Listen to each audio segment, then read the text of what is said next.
But before Afton acquaints himself with death, I want you to take some time to acquaint yourself with our newest channel. Drumroll, please. Style Theater.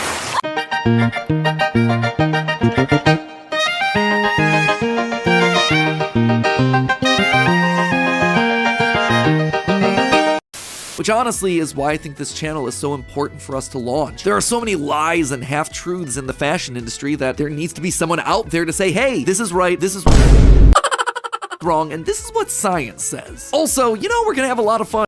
And while you're over there, consider subscribing. It'll do all of us over here a huge favor. They called their new invention the Springlock suit, and fittingly enough, it was symbolic of the partnership between these two men. A human suit as designed by William. Hello, everybody. All of this meant that William was busier than ever. He didn't have time to be a full-time parent.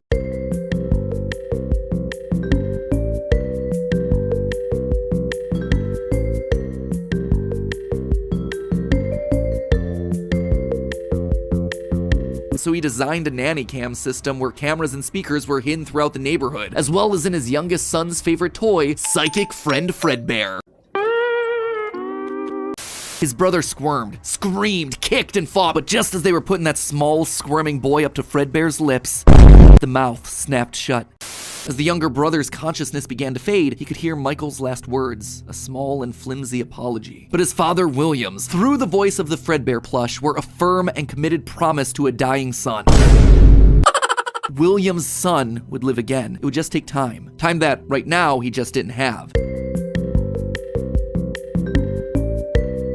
Any kid who approached the exit without permission would have to answer to the security puppet, a marionette on strings that could fly around. William would eventually bury the boy's small body in a remote location out in the woods right alongside his drive into and out of work every day. William ordered one more drink, but it was one too many. The bar turned him out and told him to go home. But cameras weren't enough. He needed to solve the runaway Michael problem. He had to keep him in the house. He couldn't have another one of his kids wind up dead inside of an animatronic suit. So why not run a little experiment on Michael? Huh? You see, all this work with Henry had gotten Afton to start learning more about life.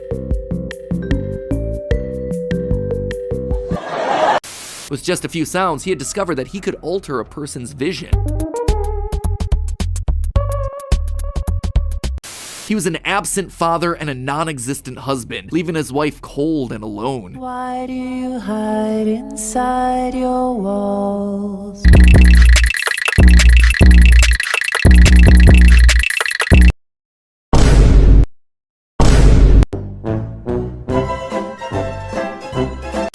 Where to hide the bodies? He couldn't sneak out. Someone would see him. He had to hide them in a place where they'd never be found and where they'd never leave the building. They had to be stuffed inside of the suits. No one maintained those things anyway except for him. And newspapers reported on this disappearance, naming the whole thing the missing children's incident.